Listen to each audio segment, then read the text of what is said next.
നിങ്ങളുടെ phone unlock ചെയ്യാനും ബാങ്കിലെ കാര്യങ്ങൾ ചെയ്യാനും ചിലപ്പോൾ ഓഫീസിൽ കയറാനും നിങ്ങൾ വിരലടയാളം ഉപയോഗിക്കാറില്ലേ?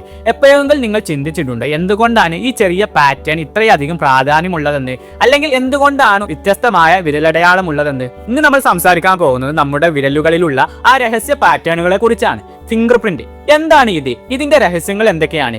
ഇത് എന്തിനു ഉപയോഗിക്കുന്നു? ആരാണ് ഇത് കണ്ടെത്തിയത്? കുറ്റാന്വേഷണത്തിൽ ഇത് എങ്ങനെയാണ് ഉപയോഗിക്കുന്നത്? തെറ്റിദ്ധാരണകൾ എന്തെല്ലാമാണ് എന്നെല്ലാം ഈ വീഡിയോയിൽ നമുക്ക് നോക്കാം. എന്താണ് വിരലടയാളം? നമ്മുടെ വിരലുകളുടെ അറ്റത്തുള്ള തൊലിയിലെ വരകളും ചുളിവുകളും ചേർന്നുള്ള ഒരു പ്രത്യേക രൂപമാണിത്. ഇത് വെറുതെ ഒരു വരയല്ല, ലോകത്തിൽ ലക്ഷക്കണക്കിന് ആളുകളിൽ നിന്ന് നിങ്ങളെ വേർതിരിക്കുന്ന ഒരു യുണീക്ക് ID കാർഡ് കൂടിയാണ്. ഓരോ വ്യക്തിക്കും തനതായ മറ്റാർക്കും ഇല്ലാത്ത വിരലടയാളമാണ് ഉള്ളത്. ഇരട്ട കുട്ടികൾക്ക് പോലും ഇത് വ്യത്യസ്തമായിരിക്കും. ഇതൊരു രസകരമായ കാര്യമാണ്. നമ്മുടെ വിരലടയാളം നമ്മൾ ജനിക്കുമ്പോൾ തന്നെ രൂപപ്പെടുന്നതാണ്. നമ്മൾ വളരുന്നതിനനുസരിച്ച് ഈ പാറ്റേണുകൾക്ക് വലുപ്പം കൂടാമെങ്കിലും ഇതിന്റെ അടിസ്ഥാന രൂപത്തിന് ഒരു മാറ്റവും വരില്ല. നിങ്ങൾക്കൊരു മുറിവോ പൊള്ളലോ ഏറ്റാൽ പോലും മുറിവ് ഉണങ്ങുമ്പോൾ ആ പഴയ പാറ്റേൺ തന്നെ തിരികെ വരും. അതാണ് ഇതിന്റെ ഏറ്റവും വലിയ പ്രത്യേകത. ശാസ്ത്രജ്ഞർ വിരലടയാളങ്ങൾ പ്രധാനമായി 3 പാറ്റേണുകളായിട്ട് തിരിച്ചിട്ടുണ്ട്. നിങ്ങൾ നിങ്ങളുടെ വിരൽ ഒന്ന് നോക്കൂ. ഏത് പാറ്റേൺ ആണ് നിങ്ങളുടെ എന്ന് നോക്കാം. അതിൽ ഒന്ന് ലൂപ്പ് എന്ന ഭാഗമാണ്. ഒരു വശത്ത് നിന്ന് തുടങ്ങി വളഞ്ഞ് അതേ വശത്തേക്ക് തന്നെ തിരികെ വരുന്ന പാറ്റേൺ ആണിത്. ഏറ്റവും സാധാരണയായി കാണുന്ന പാറ്റേൺ ആണിത്. രണ്ടാമത്തേത് ആർച്ച് ആണ്. ഒരു കുന്നിന്റെ ആകൃതിയിൽ ഒരു വശത്ത് നിന്ന് ആരംഭിച്ച് മുകളിലേക്ക് ഉയർന്നു മറുഭാഗത്തേക്ക് ഇറങ്ങുന്ന രൂപമാണിത്. മൂന്നാമത്തേത് വോൾ. ചുരുളുകളോ വൃത്തങ്ങളോ പോലെ കാണുന്ന പാറ്റേൺ ആണിത്. ഒരു ചുരുളിനുള്ളിൽ മറ്റൊരു ചുരുൾ പോലെയാണിത്. ഇനി വിരലടയാളത്തിന്റെ ചരിത്രം ഒന്ന് നോക്കാം.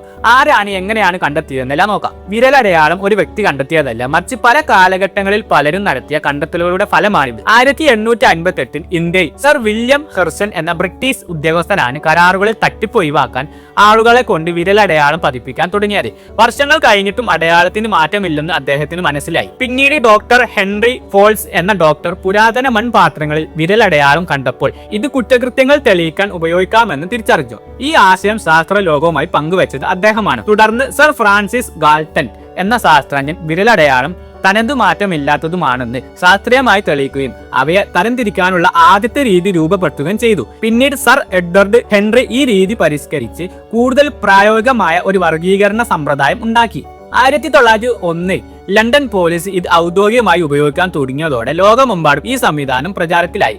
വിരലടയാളം എങ്ങനെയാണ് കുറ്റകൃത്യങ്ങൾ കണ്ടെത്താൻ സഹായിക്കുന്നത് എന്ന് നോക്കാം. ഇതിന് പ്രധാനമായി 3 ഘട്ടങ്ങളുണ്ട്. കുറ്റകൃത്യം നടന്ന സ്ഥലത്ത് നിന്ന് വിദഗ്ധർ വിരലടയാളം കണ്ടെത്തുന്നു. ഇത് രക്തത്തിലോ മഷിയിലോ ഉള്ള വ്യക്തമായ അടയാളങ്ങളാവാം, അല്ലെങ്കിൽ നമ്മുടെ കണ്ണുകൊണ്ട് കാണാൻ കഴിയാത്ത അദൃശ്യമായ അടയാളങ്ങളും ആവാം. ഇവ കണ്ടെത്താൻ പ്രത്യേക പൊടികളും രാസവസ്തുക്കളും ലേസർ ലൈറ്റുകളും ഉപയോഗിക്കുന്നു. ശേഖരിച്ച അടയാളം ഫോറൻസിക് ലാബിൽ എത്തിച്ച് അതിലെ വരകളുടെയും ചുളിവുകളുടെയും പ്രത്യേകതകൾ ഒരു കോഡാക്കി മാറ്റുന്നു.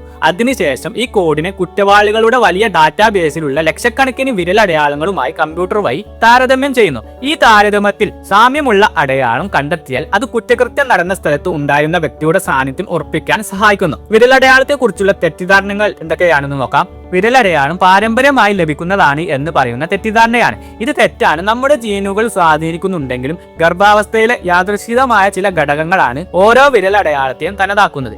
ചിലർ പറയുന്നത് വിരലടയാളം മായ്ച്ചു കളയാൻ പറ്റുമെന്നാണ്, പക്ഷെ അത് അസാധ്യമാണ്. വിരലടയാളത്തിലെ വരകൾ തൊലിയുടെ ആഴത്തിലുള്ള പാളികളിലും വേരൂന്നിയതാണ്. മുറിവുണ്ടായാലും തൊലി ഉണങ്ങുമ്പോൾ പഴയ പാറ്റേൺ തിരികെ വരും. ഇപ്പോൾ നമ്മൾ ഫോണുകളിലും മറ്റും ഉപയോഗിക്കുന്ന സ്കാനറുകൾക്ക് പുറമെ രക്തക്കുഴലുകളുടെ പാറ്റേൺ ഉൾപ്പെടെ പരിശോധിക്കുന്ന പുതിയ സാങ്കേതിക വിദ്യകൾ ഇപ്പോൾ ഗവേഷണത്തിലുണ്ട്.